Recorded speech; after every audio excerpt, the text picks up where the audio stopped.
Hello, and thank you for joining me here on Sew Stitch Hex. Today we're going to be talking about color correspondences. So why does it matter if your color corresponds to what you want? Well, if your color corresponds to what you want, then you're just adding that extra oomph to your spell. Of course, you can always use a generic spell candle like black or white is often used. Brown is also used, and I pieced together some information on brown because some of my resources didn't really talk about brown. But brown, which is even mentioned in La Santa Muerte by Tomas Prower, you can use for generally as a general thing, since it is kind of what you muddle all the colors together. But it is also for grounding and for genuine, like a genuine kind of thing. Since it's a natural color, it's for like earth, it's the dirt. It's good stability. And that's a good color to use if you don't want to use something generic like black or white. Why are black and white generic? Well, black removes negativity. It's good for revealing some of the unconscious. It's good for banishing and for unblocking. It's good for focusing and for releasing. So black is good for like those aspects. Some people in like a very, very Wiccan tradition that I know, they only burn a black candle if they have a white candle. Otherwise, they will only burn a white candle. They will not ever burn a black candle without its counterpart. White, which is more of the goddess, is for innocence. It's for purification, for purity, for seeking the truth, for unity, for enlightenment, and for blessing. It is for seeking of the higher power. Then you have silver, which is for stability. It is there to remove negativity. It is for complex issues and for the influence of the goddess and the psychic. And then you have, of course, with silver, you have gold. And with gold, there is money, of course. Although some people attribute green with money, but that's more of a modern thing. I think that silver and gold should be used with money because that is what we use, is that metal we use in making the most popular form of money. You know, bricks of gold, not the paper that we use nowadays. Gold is for the sun. It is for success. It is for cosmic influence and kind of like that divine like interference.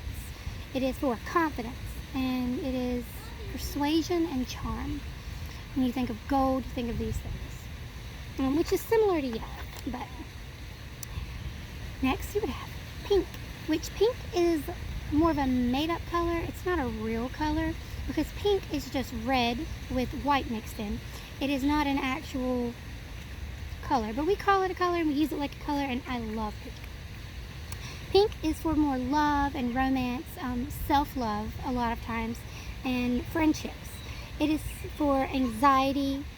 It is for depression and the heart and inner and magical awakenings. It is for femininity. It is a really cutesy color, and it's not, fun fact, purple, which is the next color, and pink were both really sought after dyes in like the medieval times, and such would be used for like royalty because they're harder to get those dyes and to have really pure dyes, since pink is just a lighter version of red and it's hard to get it just so, and purple is just really hard to get because to get that right mixture of the colors and to get the right pigments, it's a harder process, so it's typically just like royalty. Plus purple is symbolic for the dreams. It's for dream magic and astral projection and magical power, psychic abilities. It is symbolic of success and healing. It's good for meditation, the chakra. It's good for, makes me feel awesome. I love purple. Purple is the best. Then we have blue. Blue is a water thing, of course. You use it with jobs and with weather and emotions because it's a very heavily emotional color, being a water thing. Good for relaxation and harmony.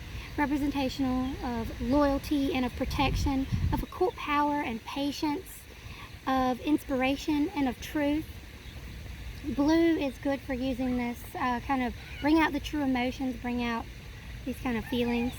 Then we have green, which is of course earth. It is for health and abundance and for love. It is life and like new birth. It is rejuvenation and fertility. And it is also nervousness, or at least I know it helps. You're going to feel better if you surround yourself with more greenery, and it explains a lot about why I like plants and why I turned my room into a fairy garden. Yay! Then you have yellow, which is air and communication. It is movement. It's learning and imagination and confidence and intelligence. It's all of these kind of like, I guess, sun qualities similar to gold. And a lot of times people group gold and yellow together. So, orange, which is for attraction and good luck. It shows for rapid change, as well as an opening of roads, which would be in that rapid change and what you might need the luck for. It is stimulation and control. It is authority, and it's that authority to make the change and the authority to tell you have to change. Red, which is like a really obvious one, is quickness. It's speed. You would use it like you use chili powder to speed up a spell. It is power. It is fire. It is passion. It is a dark defense, which I thought was kind of dumb, but it is that vigor, that war. More masculinity, although a lot of the gods and goddesses that I work with, their main colors are always red, black, and white. Every time I get a sign from a god or goddess, it is red, black, and white. They all have the same color preference, which is cool.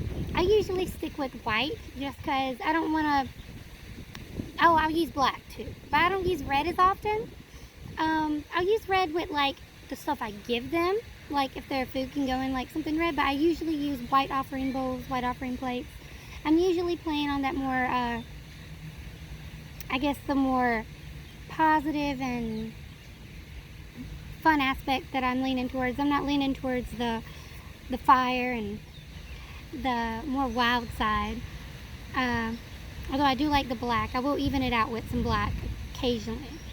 Some of my favorite colors to use are typically black, not with gods and goddesses, that one I've already explained. But I typically use black if I'm doing just a basic spell. I'm almost always doing something that involves black, quite honestly. I use lots of pink just because it makes me happy and it makes me feel better, so I use that. Green, because I do a lot of stuff with love, although most of my stuff is more self-love and just hey, I'm feeling good. Pink. Lots of purple for healing and for like awareness. I use a lot of that. Those are like my go-to colors, so I have more of those than I do anything else. Although pink tapers, I definitely got that. I love to go and get discount candles for like a couple cents at different thrift stores, especially in pastels. Those are my favorite. Not much of a difference there. You can make something special, like tone it down and make it less crazy because it is pastel. But you know, I don't. I just think it's cute and I like the aesthetic of having the pastel version of all my normal colors. Although some people say the deeper the color, the more harsh it will hit, but I just use pastels because I like them. A fun thing to know about colors and through color theory is that black and white, which are really cool, have differences in their pigment and in their light form. So you know, colors come from light. So the color black is actually, with the pigment, it is a combination of all colors. All the colors mixed together make the color black. But for white, as a pigment, it means that there's no color, so it's just your blank canvas. When it comes to light, however, if it's black, that means there is no color because there is no light, and light is what produces the color. And so with white, it is the combination of all colors, which makes a white light, which is why when you have a crystal, the light refracts through it and it causes you to see the rainbow. It's because it can break the light apart so you can see all the colors. So it's a little fun fact. And it's a good thing to know, like if you're considering pigments and light. So if you're using crystals, you might want to use a clear crystal if you want to include all the colors, versus if you're using a black candle to include all the colors.